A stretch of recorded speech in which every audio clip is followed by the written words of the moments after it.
जितने श्रोता बैठे हैं उन लोगों के बीच में अनेकों बार यहाँ आके बोला, तो सबको पता है कि मैं क्या बोलने वाला हूँ, है ना? सबको पता है। तो मैं समझता हूँ कि जो संत यहाँ कम आते हैं, कम बोलते हैं, यहाँ आने का अवसर नहीं मिला उन्हें, उनके विचार नहीं सुन पाए हैं, तो उनके विचार होना चाहिए। अभी श्री सनात साहिब जी बोल रहे थे, उनके पहले श्री शोभा शरण साहिब जी बोल रहे थे।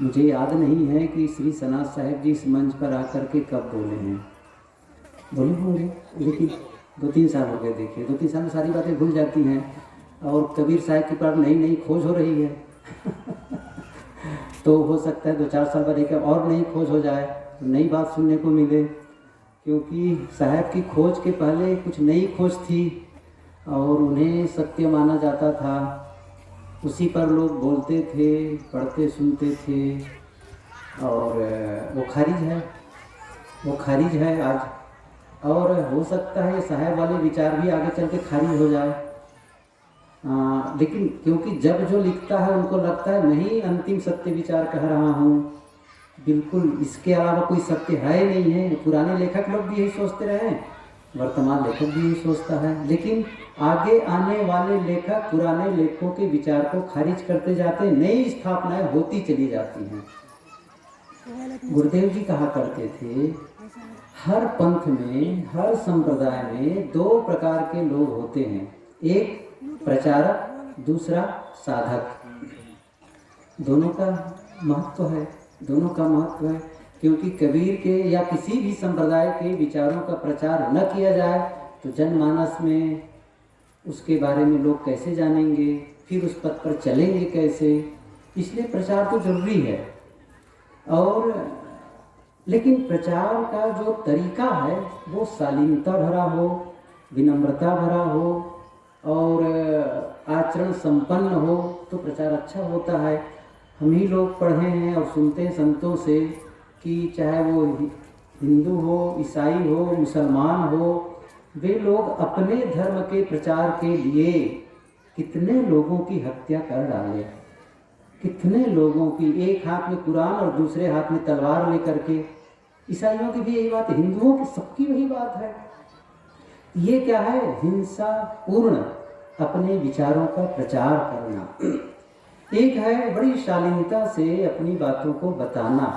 क्यों? जैसे बता रहे थे साहब अभी कि तमाम अंधविश्वास और भ्रम से समाज जकड़ा हुआ है, जाति पाति के भाव से जकड़ा हुआ है, और कबीर के विचार ऐसे हैं जो इन सबसे भी अलग उठा करके, निवृत्त करके आपको एक सही इंसान बनने के लिए प्रेरित करता है।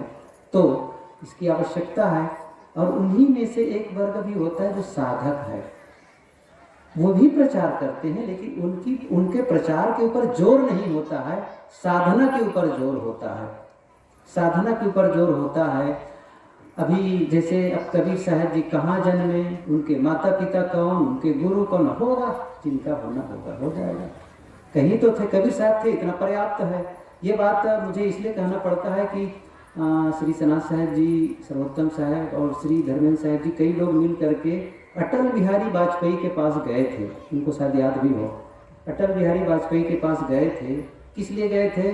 कि विद्यालय में गृहस्थ सिद्ध किया जा रहा है कबीर साहब को, उनको विरक्त बताना चाहिए, उसके प्रमाण है हमारे पास में, बाह्य साक्ष्य, अंतर साक्ष्य, ये बदलना चाहिए।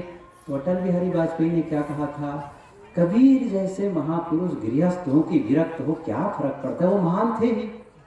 ये बता के बात ठाल दिए। कहने का मतलब ये है कि वो गृहस्थ हो, विरक्त हो, किस माता पिता से जन्मे हो, किस गुरु के शिष्य हो, हाँ कबीर तो है ना, बस कबीर हैं, बस मैं वही महत्व समझता हूँ। कबीर हैं और कबीर के विचार हैं। आज तो हम कबीर को मिल नहीं सकते, कबीर के विचारों के आधार पर मिलते हैं।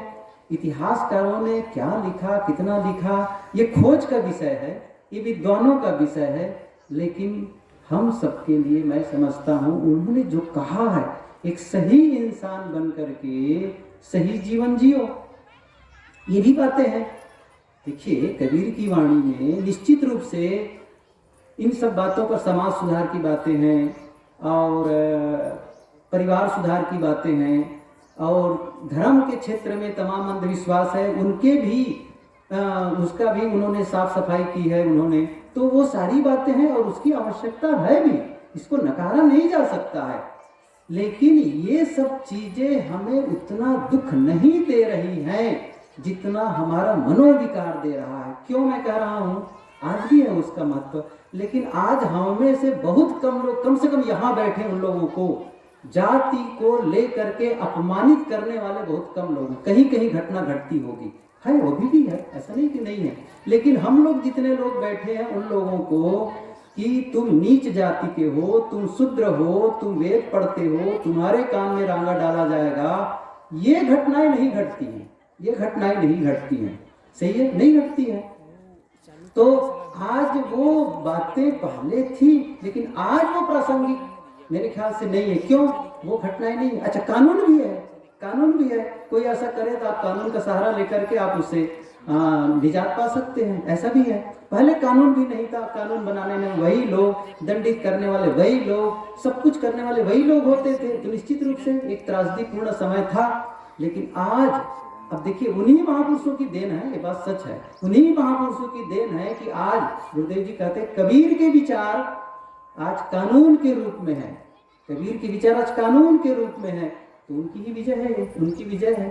तो ये हमें आवश्यकता है कि हम सब उनके विचारों को जाने समझे। लेकिन खास बात है, आपका जो दुख है जीवन में, ये इसलिए नहीं है कि आप छोटी जाति के हैं, आप दुखी हैं वो इसलिए नहीं है कि आप गरीब हैं, आप इसलिए दुखी नहीं है कि आप वेद नहीं पढ़े हैं, आप इसलिए भी दुखी नहीं है कि आप भगवान को नहीं मानते हैं या मानते हैं, ये कोई कारण नहीं है, ये बिल्कुल बाह्य कारण है। आपका दुख आपका ही पैदा हुआ है, किया हुआ है, आपने ही गलत ढंग से सोचा, गलत ढंग से बोला और गलत ढंग से व्यवहार किया। यही मैं कल भी कहा था, और कुछ नहीं। आपका ही तो जीवन है, आपके जीवन को आपको जीना है, किस तरीके से सुखी होते हैं, किस तरह से शांत होते हैं, आपका जीवन है। अच्छा, इससे क्या होता है, आप जब सुखी होने लगते हैं, आप शांत होने लगते हैं, तो क्या होता है, आपके द्वारा दूसरे भी प्रभावित होते हैं। जब आप दुखी होते हैं, नाराज होते हैं, अशांत होते हैं, उसका भी प्रभाव दूसरों पर पड़ता है। कैसे? एक आदमी आपके घर हो और आपके ही घर में या यही कहीं देख लो, एक कोने पर बैठा है, आंखें लाल है, भौहें तनी हुई हैं, एकदम मुंह से बिल्कुल जैसे क्रोधित हैं, मैंने कहा ना वृत्ति तनी हुई है, और सुबह उठा है, अब घर के लोग कह रहे हैं कि आज इनको क्या हो गया है। किसी ने साहस करके कहा जाकर स्नान कर लो, तो क्या कहते, नहीं करूंगा। अच्छा, तो स्नान नहीं करोगे तो ऐसा करो कि चलो नाश्ता कर लो, नहीं करूंगा। अच्छा, तो कोई बात नहीं, अमुक काम है उसको कर दो, नहीं करूंगा। अब देखिए एक आदमी कैसा व्यवहार कर रहा है, अब पूरे परिवार के लोगों पर वो क्या प्रभाव डाल रहा है, देख रहे हैं आप, कितना नकारात्मक तरंगे वो भेज रहा है। जैसे मोबाइल से तरंग भेज करके आप दूसरे मोबाइल को बजा देते, आवाज आ जाती है, क्या जाता है बताइए, आप रिंग करते हैं यहाँ पर और आपसे 1000 किलोमीटर दूर कोई बैठा है, उसका मोबाइल बजने लगता है, तो आपके मोबाइल से उस मोबाइल तक क्या गया, कुछ तो गया, जो उसको हिला रहा है, जो बजा रहा है, क्या है, वही है तरंग। इसी प्रकार से हर व्यक्ति एक रेडिएटर की तरह है, हर समय रेडिएशन क्रिएट करता है। इस चीज को बड़ा सरलता से समझ लो। आप जब प्रसन्न रहते हैं उसका प्रभाव, जैसे मैंने कहा भी क्रोध कर रहा है, एक दूसरा इंसान, दूसरा आदमी, दूसरा सदस्य आपके और बाजू में बैठा हुआ है और वो मुस्कुरा रहा है, प्रसन्न है, और जब बोलता है मीठा बोलता है, किसी काम के लिए कहो उत्साहित होकर करता है, सबसे बढ़िया व्यवहार करता है। अब मेरा एक प्रश्न है, क्या उस क्रोधी इंसान के पास जाकर के बैठना पसंद करेंगे या उस प्रसन्न व्यक्ति के पास जाकर बैठना पसंद करेंगे?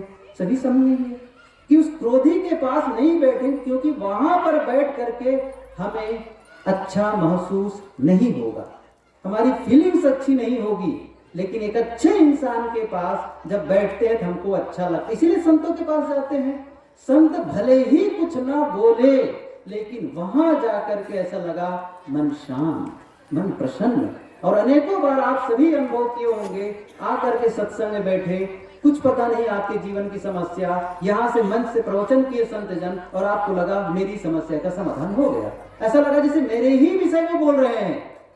ऐसे संतों के पास जाकर के बड़ा सुकून महसूस। या आपके ही परिवार में ऐसे लोग हैं जिनके पास आप ज्यादा रहना पसंद करते हैं, आपके ही गांव में कुछ ऐसे लोग हैं जिनके पास आप ज्यादा मिलना जुलना पसंद करते हैं, और कुछ ऐसे लोग हैं जिससे मिलना जुलना पसंद नहीं करते हैं। क्या कारण है? इसका मतलब यह हुआ कि हर आदमी एक रेडिएशन क्रिएट कर रहा है। हमें अपनी भावनाओं को सही करना है और वो होगा अपने विचारों के माध्यम से। और अभी इनके पहले सुन रहे थे, रविकर साहब कह रहे थे कि जो आप साहित्य पढ़ते हैं, जो आप विचार सुनते हैं, जिन लोगों की संगति करते हैं, उसका प्रभाव कहाँ जाता है? आपके विचारों को प्रभावित करता है और वे विचार आपके जीवन को प्रभावित करते हैं और आपका जीवन आपके परिवार को प्रभावित करता है और आपका परिवार आपके समाज और राष्ट्र को प्रभावित करता है। तो एक सुंदर राष्ट्र के निर्माण के लिए, सुंदर समाज के निर्माण के लिए, सुखी परिवार के निर्माण के लिए आपको सुखी होना पड़ेगा, सुंदर जीवन जीना पड़ेगा, शांतिमय जीवन जीना पड़ेगा। एक छोटी सी बात मैं पूछता हूं, आप चाहते हैं कि मेरे परिवार में शांति का वातावरण बने? सभी तो चाहते हैं। क्या चाहते हैं आप? मेरे परिवार में वातावरण कैसे हो? शांत वातावरण हो।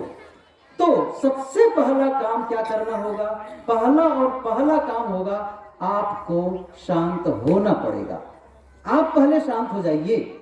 आप यदि अशांत होकर के घर वालों को शांत नहीं कर सकते, एक नियम है, आप पहले शांत हो जाइए और आपके प्रभाव से परिवार में शांति पसरती चली जाएगी और आपको पता नहीं चलेगा कैसे ऐसे हो गया, कैसे ऐसे हो गया। आप जान जाएंगे उसको, उसका प्रभाव आ जाएगा, फीडबैक आएगा, रिस्पांस मिलेगा। क्यों? पहले आप क्रोध करते थे, उसका भी फीडबैक आता था, उसका भी रिस्पांस मिलता था, कैसे लोगों के चेहरे में परिवर्तन आता था, कैसे दुखी और शांत हो जाते थे। लेकिन अब जब उन्हीं घटनाओं को लेकर जब मीठा बोलने लगते हैं, प्रेम की बात बोलते हैं, तब कैसे रिस्पांस आ रहा है, तब कैसे वहां से फीडबैक आ रहा है, आप देख सकते हैं। कोई भी देख सकता है ना, कोई भी देख सकता है। सुबह उठ करके निर्णय कर लो, बस हो गया। अब आज का दिन, टुडे फर्स्ट, एक दिन के लिए मैं किसी के साथ चिल्ला के नहीं बोलूंगा, किसी को भी मैं डांटूंगा नहीं, किसी से गलती हो गई तो भी मैं मीठे शब्दों में ही उनको समझाऊंगा। ये निर्णय करके एक दिन देख लो कि क्या आएगा। आप जब बिस्तर पर जाओगे ना, शाम को बिस्तर पर, आपको इतनी संतुष्टि मिलेगी, उसका कोई वर्णन नहीं है। आप करके देखें, दोनों का अंतर आता है। तो आप जीवन को जब संवारते हैं ना, तो परिवार सुधरता है, समाज सुधरता है। मैं एक छोटी सी कहानी कह के मैं विराम देता हूँ। बस 2-3 मिनट की कहानी है, ये बहुत प्रसिद्ध कहानी और अनेकों बार मैंने कहानी कही है, लेकिन चूंकि आज फिर से कहने का अवसर मिला, दोहराता हूँ इसी कहानी को। एक आदमी ऑफिस से आया अपना घर, एक आदमी अपने ऑफिस से घर आया और बहुत सारा काम जो अधूरा था वो बस्ता लेके आया, फाइल लेकर के आया, रजिस्टर लेकर के आया, ताकि अधूरे काम को मैं घर में निपटाऊं। लेकिन उसका जो बच्चा छोटा था वो इंतजार कर रहा था कि पापा कब घर आए और मैं उनके साथ खेलूं। तो जैसे ही वो घर में प्रवेश किया वो इंसान, तो क्या हुआ, उसने कहा पापा मैं आपके साथ खेलूंगा।